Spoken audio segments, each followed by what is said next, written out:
wayeseyazi ngoba waye nokuya ekhweni lakhe.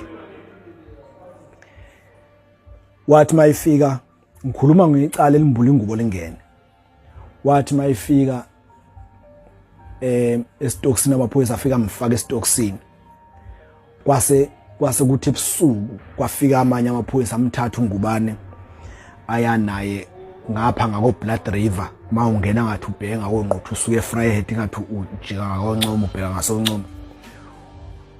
Uthi afika amaphoyisa amshaya uNgubane waze wenaba.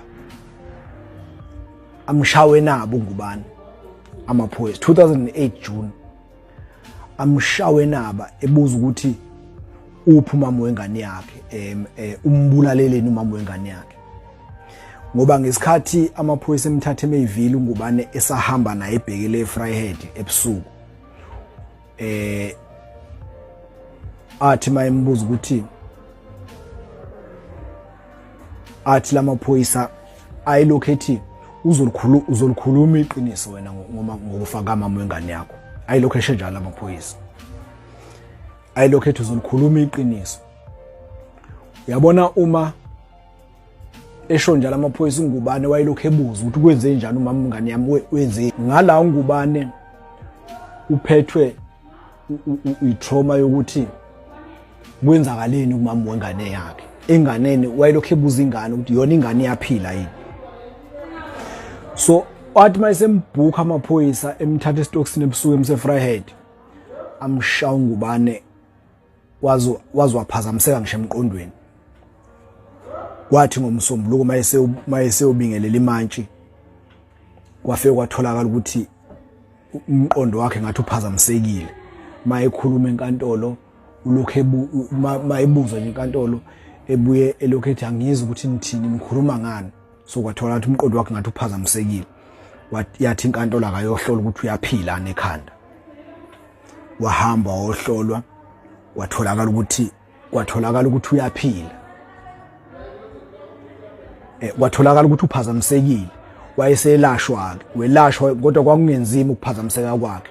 Welashwa wabuya waconfirm udokotela ukuthi hayi useyaphila. Uthe mesephila wabuyisa enkantolo wazothetha icala.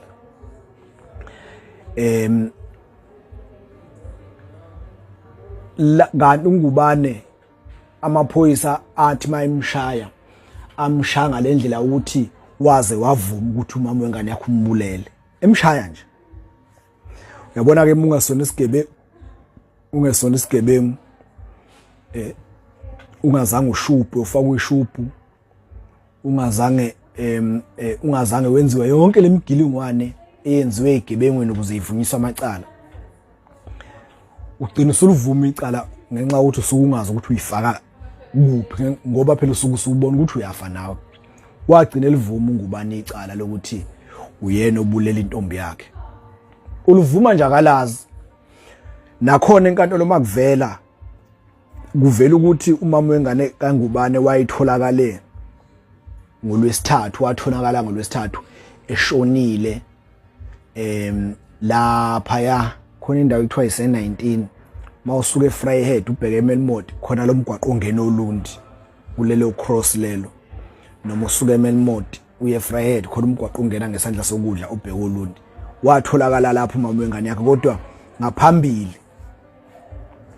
ngaphambili kule ndawo ewela ngaphansi kweFryhead. So wathi mayitholakala lapho umama wengane kaNgubane etholakala ngolwesithathu. Athi mayilandela amaphoyisa ebuka nefoni athola ukuthi umuntu ogcina ukufonela umama wengane ugcina ukufonela uHlengiwe Khoza uNgubane. So amtracer kuNgubane amaphoyisa athola ukuthi uNgubane umama wengane kaMufi usemeyivile afika amthatha khona. Amshaya wazolivuma icala. Wagcina ngo2009 July lamgweba uNgubane lelo cala lamgweba udili kajele. Kwathi angithi ngesikhathi selithethwa icala lathethwa izinsuku eziwu13 lelo cala.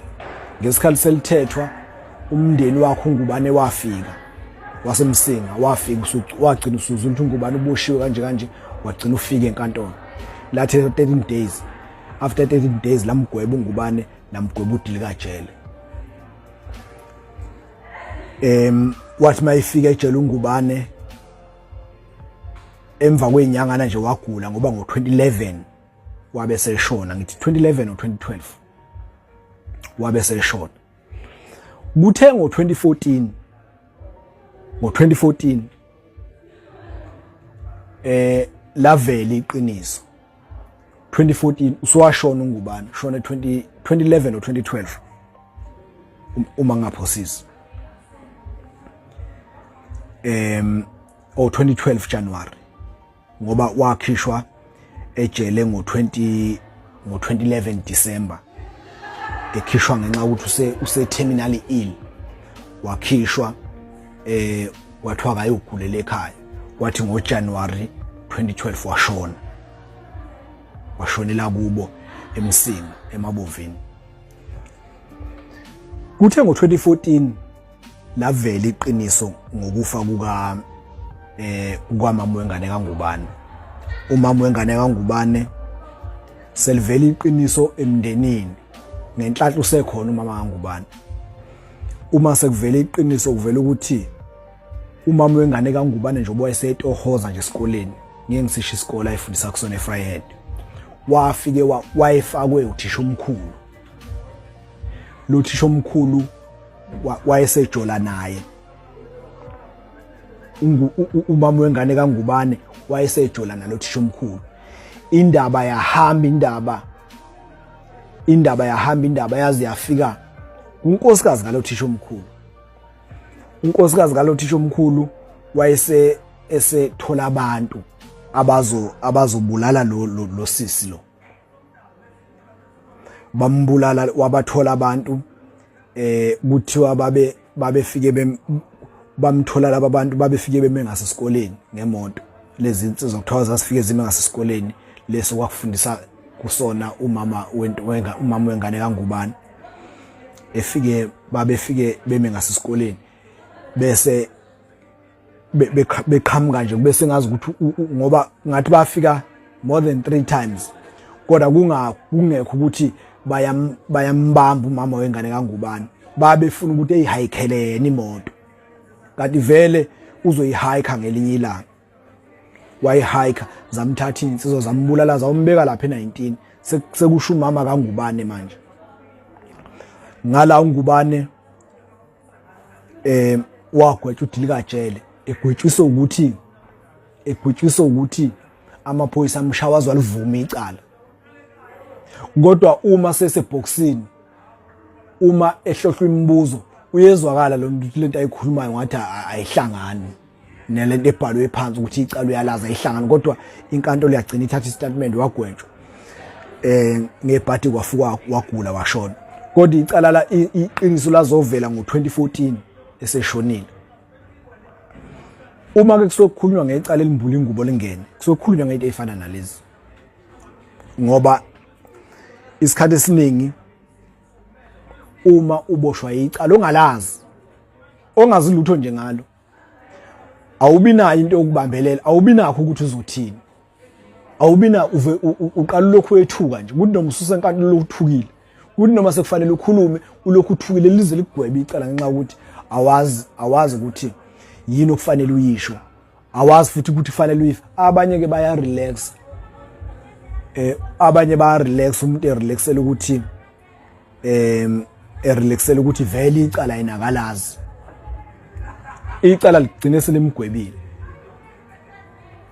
So uNgubane nje basically wagwetshiswa 1 ukuthi amaphoyisa amshawazwa livuma icala, 2 vele uyena wayekade exhumana nomama wengane yakhe ngaleso sikhathi. So kuze kugcine sekungazi ukuthi ukuxhumana kwaba ukuthi ikhono kwa uNgubane ayehlela ngakho ukuthi umama wengane yakhe abulawe, kanti ayikho into enjalo. So ke ziyehla into ezifana nalezi, sithatha sirishele lolu daba ukuze nabanye mhlamba bake bedlula esimene esifana nalezi bazi ukuthi izinto ezifana nalezi ziyenzeka. Siyabonga kakhulu.